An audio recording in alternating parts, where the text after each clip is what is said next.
Botswana, a landlocked country about the size of France and as big as Texas. But that's as far as the similarity goes. A surprising country, sparsely populated, in places arid and bone dry, in others lush and bristling with plants and animals. A great variety of life, now protected from irresponsible hunting by law. In the Okavango Delta, however, there are areas where hunting is allowed, and it's great hunting. Rough and dangerous, the Okavango is the perfect place to experience the thrill of stalking prey through the heat and dust. You can feel your adrenaline flow. You feel the pulse of the land, the pulse of a creature as it smells danger, as it smells your tired body, crouched and waiting. The Okavango Delta lies in the northwest sector of Botswana, fed by the great Okavango River as it courses down from the Angolan highlands. The waters spread moist tendrils across a 6,500 square mile area before disappearing again into desert. The area supports a great multitude of wildlife, but to get anywhere near it, you need experience. The experience that comes from years of hunting. Years of successful hunting. Dougie Wright is one such hunter. Dan Peña inside here somewhere? Yes, I am. Yeah. Hi, Dan. How do you do? Good to meet you. Well, this is Pom Pom Airport. Pom Pom International, that's correct. That's right. Yeah. I don't think many Lears land here, do they? No, not really. Hello. For those of you that don't know me, my name is Dan Peña, world-renowned bon vivant and raconteur. I'd like to welcome you to the beginning of a 15-day hunting safari in the heart of northern Botswana's big game country, the Okavango Delta. Today is May 1st, 1986. We are in our main camp in Pom Pom, 60 miles northwest of Mount Botswana. With me is Dougie Wright, born and raised in this part of the world, a Botswana citizen. Dougie, who has been a professional hunter for 24 years, will be conducting this hunt. Also with us is Joe Coogan, who will be handling the video camera. What you are about to see was made possible by my loving wife. Doug, tell me about how we're going to handle the safari. Well, first of all, we've got to realize that this is a large inland delta, about 6,000 square miles of it. A lot of it is flooded, and it's at the moment a bit dry, but it'll be flooded during our safari. What we will do is we will take off every morning approximately between 7:30 and 8 o'clock, drive down various tracks or cross country looking for sign, any sign, buffalo sign or whatever sign. We will then use trackers to track it down and stalk the animals and shoot them. Would you say that the amount of animals that I've got licenses for is an aggressive program for 15 days? Yes, I would say very aggressive. But one of the things that I'm going to really be able to benefit from being a novice is we're going to have 2 trucks. Right. We're going to have double the backup that you would normally have on a regular safari. Each truck has 2 trackers and a professional hunter, and in our particular case, we're going to have 2 Sitatunga trackers, 1 on each truck, so we're going to basically have 6 trackers. Which, well, this is, in fact, you're going to be hunting Sitatunga on this trip, which I think you'll find fascinating, and we're also going to be doing that with the camera behind you, hopefully to capture the excitement and uniqueness of that kind of hunt. Well, I'm looking forward to it, and never having fired a 375 or a 270, I'm looking forward to it, especially the 375 in a rocking canoe when we get later on in the safari. Hopefully I won't fall out and break my neck. Dougie, why don't you show me around and show me how the camp works? Yeah, sure. Let's go right Okay, ahead. sounds good.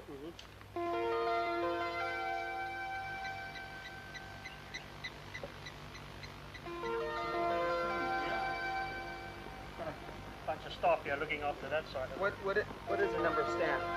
I've got 5 actually personal staff in camp. That's your cook and your waiter, 2 girls and a skipper. Dan, this will be your accommodation for the next 14 nights. We've moved some of your things in here. a lot better than I had when I was in the Army, I'll tell you. Down here's a basin. This will be filled up every time we come in, so you've got clean water to wash yourself. Sounds good. Towel right there. And behind here now is the shower and the toilet. Normal shower hose. Turn it on there. It's adjustable for height. You can move it up and down. I'll be done. Little mirror. Little mirror there, yeah. I can see this would be real cozy when it's about 30 degrees. This was made for shorter people. Yeah. Dan, this is our kitchen area here. That is what you bake your bread.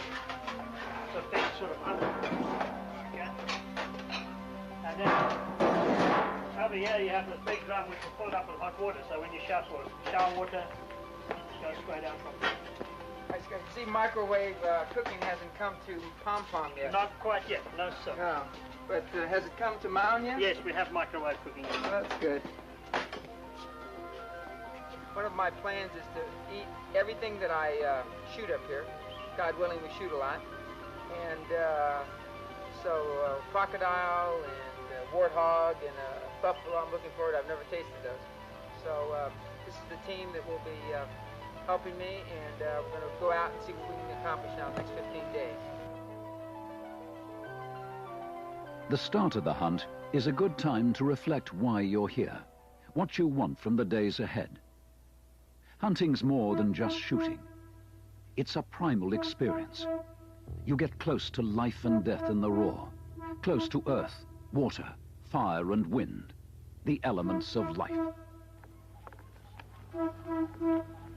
What is this that we're... Impala. Impala.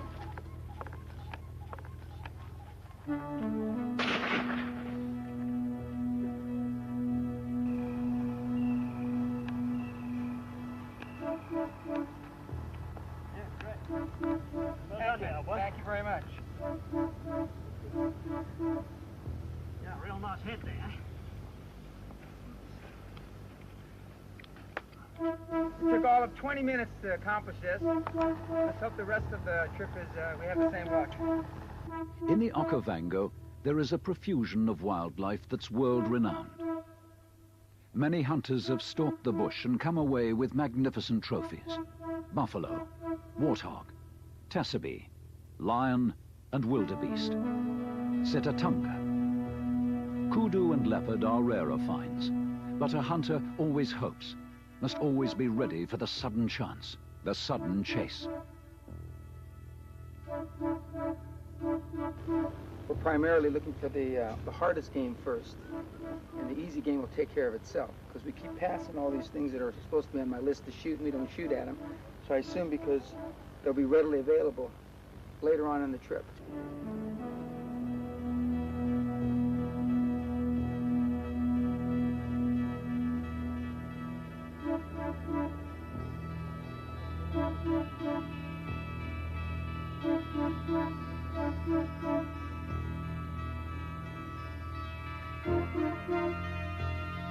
Lion is one of the animals on Dan's permit list. These prints have been left by young lions which are too small to be worth hunting. The young male of a pride. There's other tracks around here, but this is the young male. He's not very big at all, maybe a year and a half, 2 years old, and that's about it. Still very pronounced there that, you know, where pad points in, the older they get, it gets smoother, which shows it's a big male. How much bigger would a big lion? Bigger, yeah, not like that. Yeah, bigger. That's the ones that Joe saw yesterday, so we know exactly what they look like. Okay, so we're just going to go on. Yeah, we just carry on.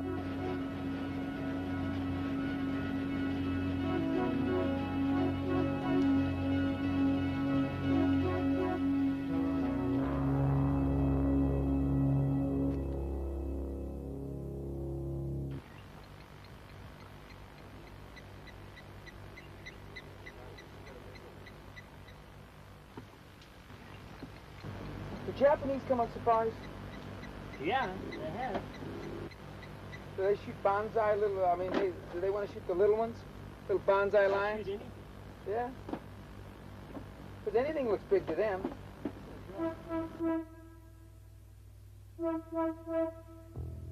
Getting a hunt going can be difficult. You need to get your sights and taste the territory.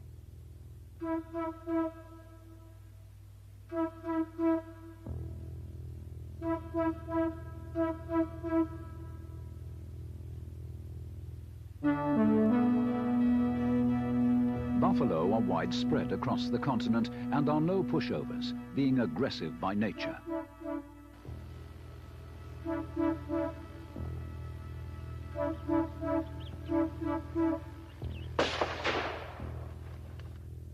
Dan shot the buffalo with soft-tipped ammunition, fatally wounding it.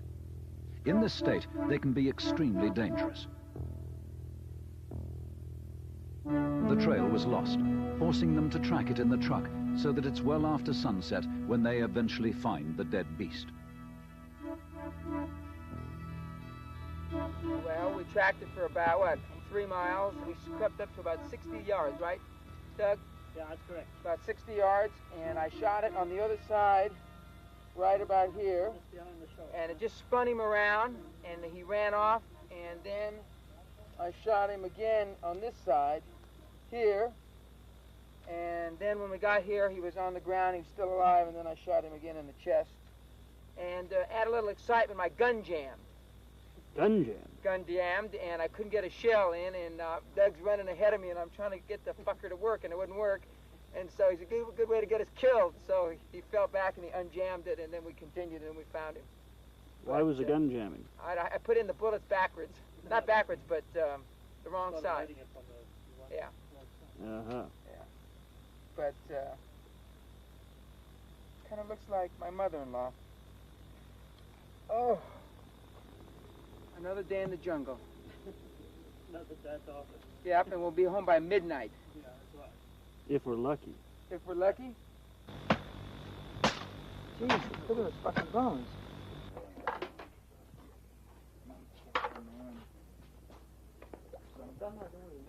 Breakfast, and time to plan the day ahead. The mood is optimistic. A crocodile has been seen in the vicinity. This animal, a throwback to prehistoric times, has not changed for millions of years. Soft ammo has a silver bullet head designed to flatten out on impact. Good for crocodiles, as they often do not die when shot. They just get angry.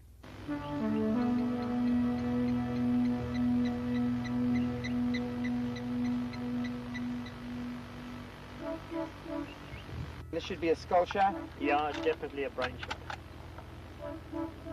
What we do is just get your gun ready and we'll stalk up about another 100 yards and get into position, hoping that he'll be lying up there. It's ideal weather for it, and he should be out of the water by now.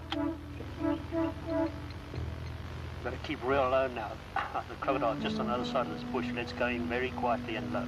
Okay, let's go.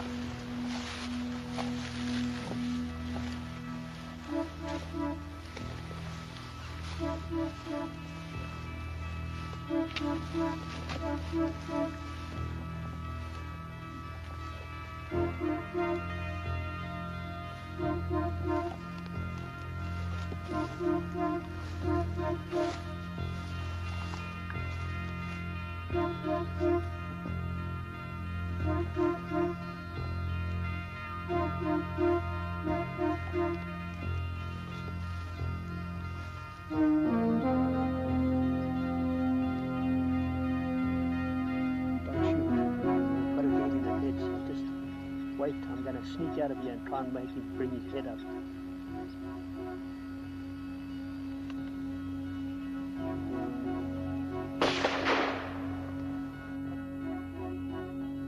Shooting into the cold water is the most effective method of scaring away the other crocs, so Doug can swim over and tie a rope around the 1,500-pound monster. Well, I think, what do they call it? Weatherby Crescent. A Weatherby Crescent, I think. In your excitement, you got too close to the scope? Yeah. How's it taste? A little Tasty. salty? A little salty, but not bad. Eat some cheese and crackers with it. Looks like you could use a couple of stitches, but we'll just pack some mud in there and should be all right. Yeah, should be.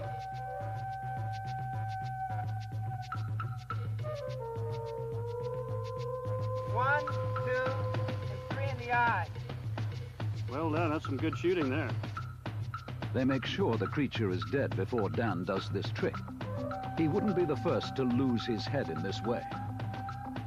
It will tell the guys that they don't have to pay the girls in camp for pussy anymore. They got this. Yeah, I think it's a female. It feels good.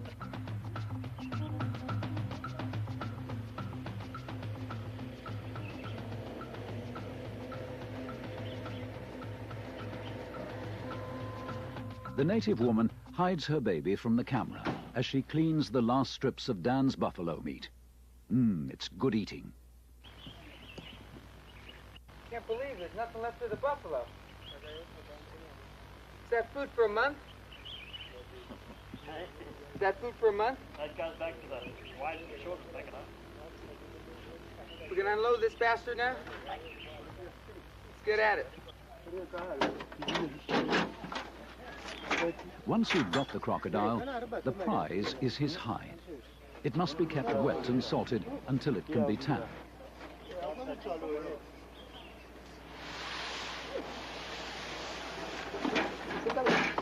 The problem for Dan is what to do with the hide once it's tanned. He can't bring it into the US or Britain. There are rules against importing crocodile skins. At present, the hide is still in Africa. You know, they're very superstitious people, and of course they use the liver. The witch doctors use the liver and the brains, which are very highly poisonous, highly toxic, and they have used them in ritual murders. So therefore, crocodile is regarded as taboo. Hunting isn't just about killing. It's about the chase. There are fine threads of danger and fear here that enmesh the country. Trip on one, snap one, and your prey disappears. Wildebeest sense any movement in this fine web and run. They run because there's nothing they can do against a bullet. They run, and you have to chase. The kill is only the final moment of triumph. To kill, you've got to catch, and to catch, you've got to tail the beast. That needs skill, intelligence. You've got to know a continent like your own backyard.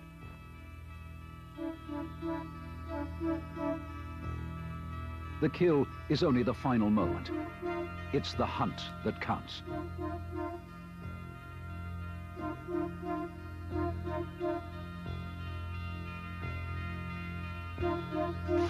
We couldn't get close enough to them. They spotted us from the very beginning.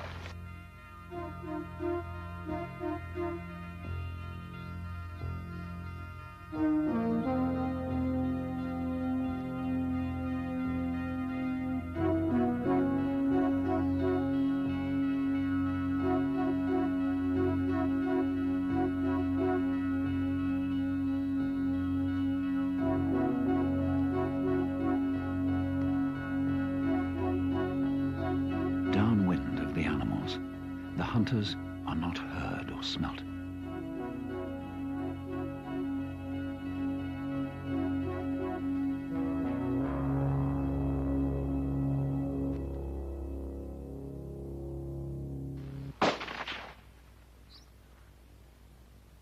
Dan shoots twice, hitting the wildebeest in the lungs.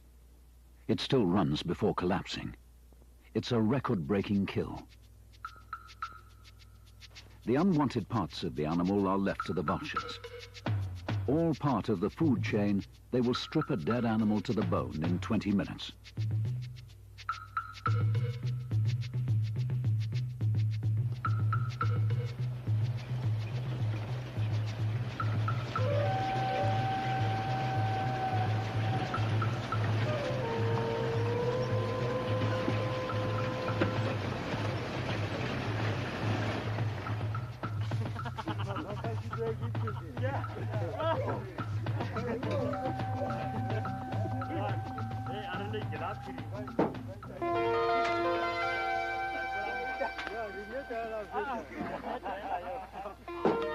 The trackers have found a baby crocodile.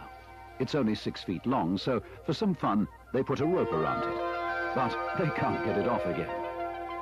Shorty braves the fearsome jaws by standing on its head. The croc is not impressed.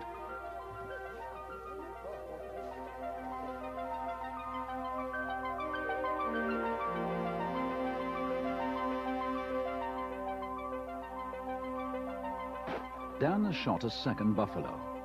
Badly wounded, it runs off. Blood on a leaf leads them to the beast. It's another record. Weighing 2,200 pounds or a ton, this buffalo measured 42 inches across the horns. I hit it 6 times. 5 in the back end and 1 in the chest. And they tell me this is a pretty good sized buffalo.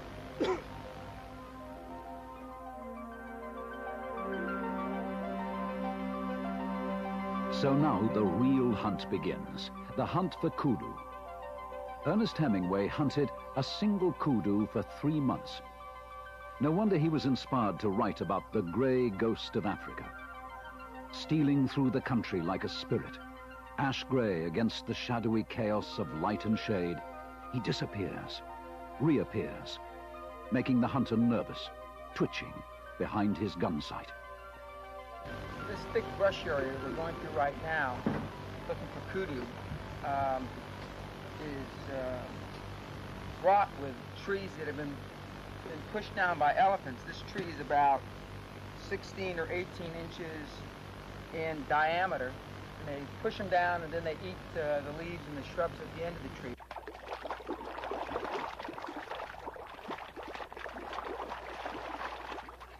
If it doesn't rain again, or the water get here, this pond will evaporate and these catfish will die. It's more like mud than water. One of the best things about the safari system, at least here in Africa, is that I think a throwback from the British is the way we have lunch with a tablecloth and napkins.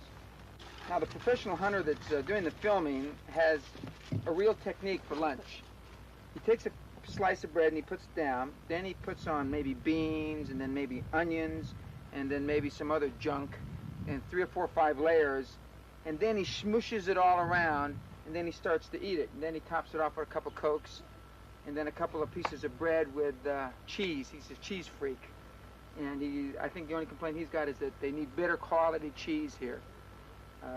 Actually, when I decided to come on the safari, I didn't think we'd be eating like this. I didn't know we were going to have showers and the state of the camp was going to be as nice. So I was pleasantly surprised. So far today, in fact, the safari is exactly half over.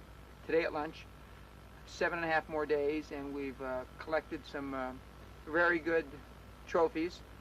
And I'm looking forward to seeing what they look like on walls. And right now we're going to concentrate on lion and kudu for the next couple of days, and then pretty soon we'll be going up to the river country, and hopefully we'll get the rest of the game that we've got scheduled, which is 5 or 6 others. Burned about a week ago. I asked if it had been burned by the government, and Doug said no, it's against the law to burn. And I asked if this was good for the game, and he said what'll happen in a few days, it'll grow back and it'll grow back green, and so game will come back into this area. And if you'll notice, none of the trees burn, only the grass. So we're going to go out and then cut across and still looking for a gray ghost of Africa.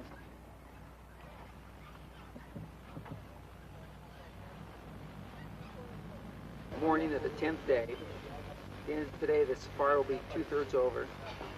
Last couple of days, we've been sighting kudu, but so far we've never been able to get a clear shot or get close enough to get even a bad shot. And I now appreciate why they call him the Grey Ghost of Africa.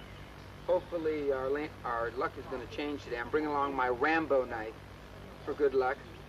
Doug, where are we going to go?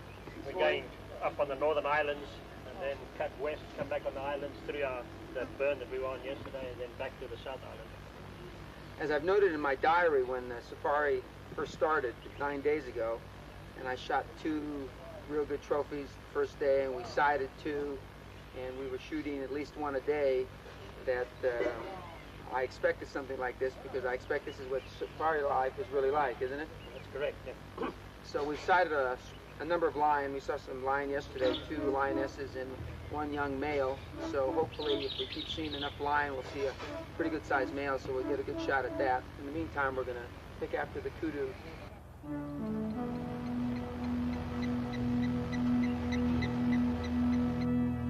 The lead tree is 2,000 years old, a living fossil. The kudu has been spotted again.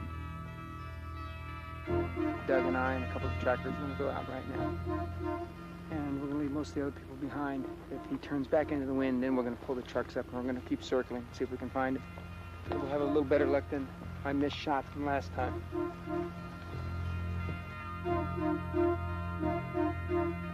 Dan missed. The grey ghost escaped to live another day. But a herd of zebra was sighted. Dan shoots a large male.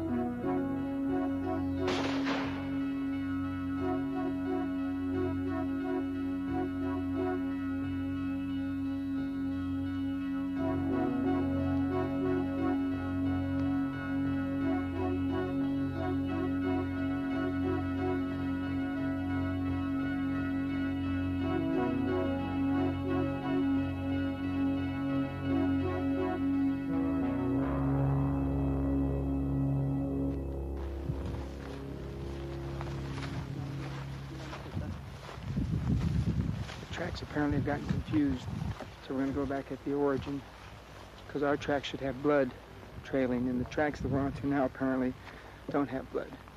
So we're going to go back a ways and then go forward. I think I hit him middle center.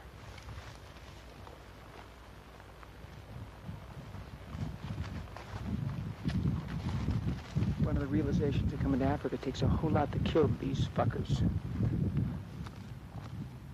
We tracked it for about 30 minutes, and then we discovered we probably lost the tracker on the wrong track. We backed up, found the blood again, tracked again, as I said a few minutes ago.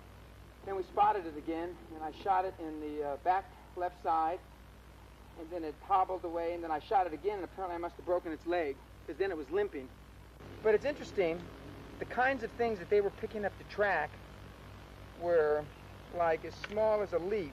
I picked one up for my scrapbook, this big, with a spot of blood on it.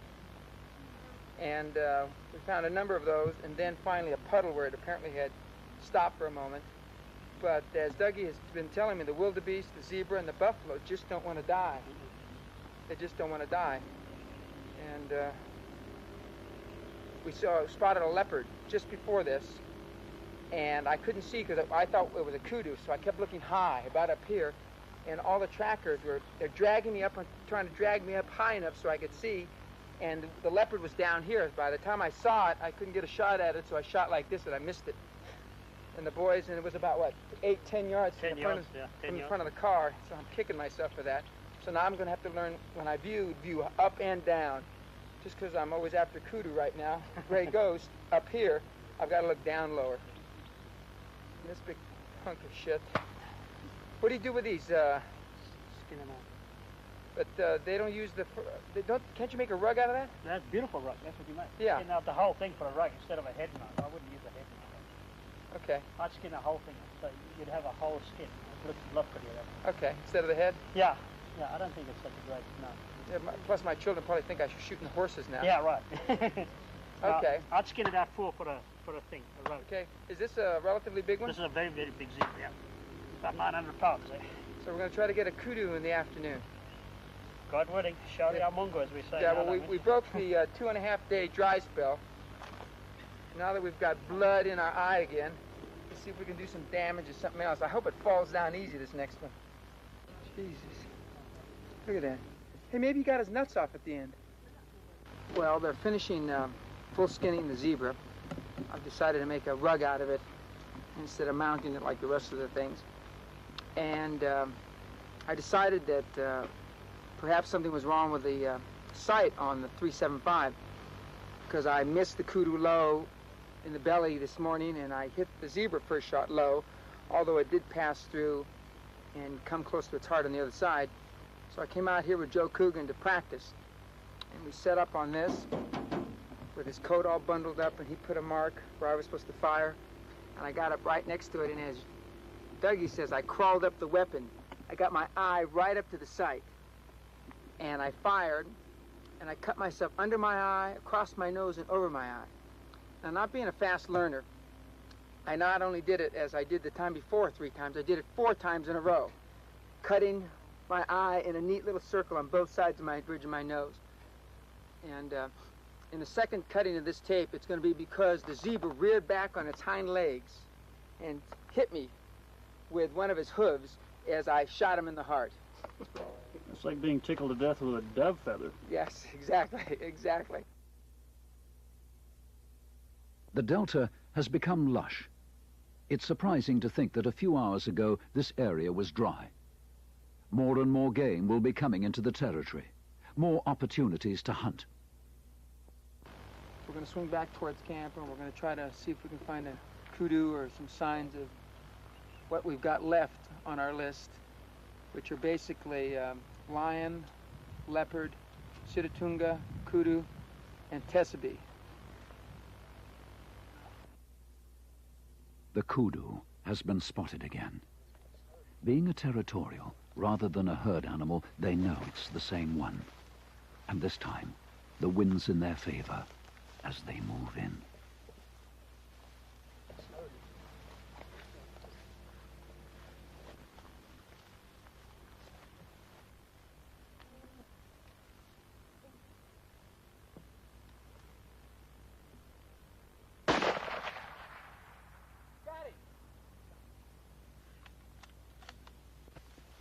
Jesus, look at those horns. Look at those goddamn horns. So this is the gray ghost of Africa. How much do you think he weighs? About 600 pounds. If we weren't going to shoot this animal, as you can see, we've got enough backup. We were going to wrestle the asshole down to the ground, and I was going to cut his throat with my Rambo knife. But we didn't have to do that. These ears remind me of the Prince of Wales, because he's got big ears. Maybe I'll send him a picture. And one of the reasons we've had trouble with him is these ears, these big things that look like loaves of bread on the sides of his head. He can hear for miles and miles. And I'm gonna probably ask for the whole skin so we can make something else with the rest of the skin, and we're gonna mount him about to here. Yeah, that's right. Now, one of the comments that was made by Joe Coogan, he said that this was a classic hit right in the heart, just behind this leg, down a ways. And it's only the second animal I've aimed at there. And the only other one was the buffalo on the run. The second shot, I hit the buffalo. And normally, I aim here, in the middle, because most North American animals, that gives you most margin for error, and they all fall down. Whereas I'm learning quickly that the African animals, with a much greater survival instinct, unless you hit them right there, or unless you hit them here, and you don't want to hit this one here because you knock the horns off, they just keep living. It was about a 125-yard shot, and he moved about how many yards before he dropped? 30 yards. And that was still, is that his heart? Yeah, that's his heart. Right in the heart. One of the things that I was worried about just before I pulled the trigger was hitting these.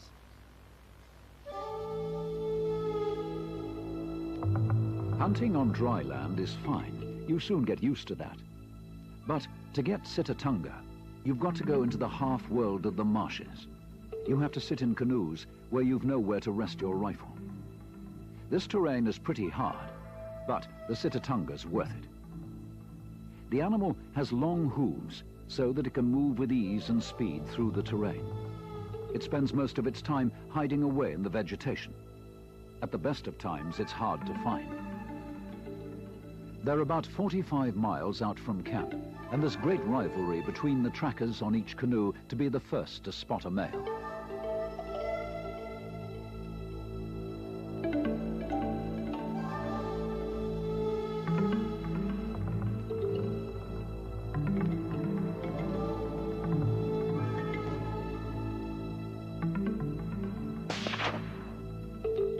After Dan has missed a small male, the trackers spot another.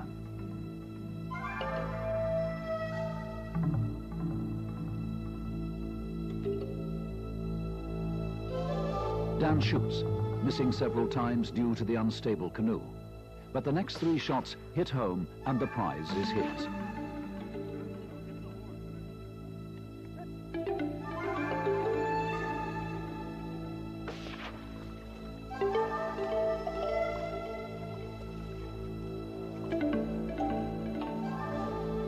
A short stop on an island to view the beast before canoeing back and the long, bumpy drive back to camp. You know, it's funny how when I missed the little sitatunga male, or medium-sized one, I mean, they looked at me like I was made out of dog shit. I mean, glory is fleeting. Now I'm a fucking hero. Shorty came and kissed my hand. He says, I'm number one, number one. So I'm number one as long as I knock him out, and if I even have a draw, I'm not even on the list anymore.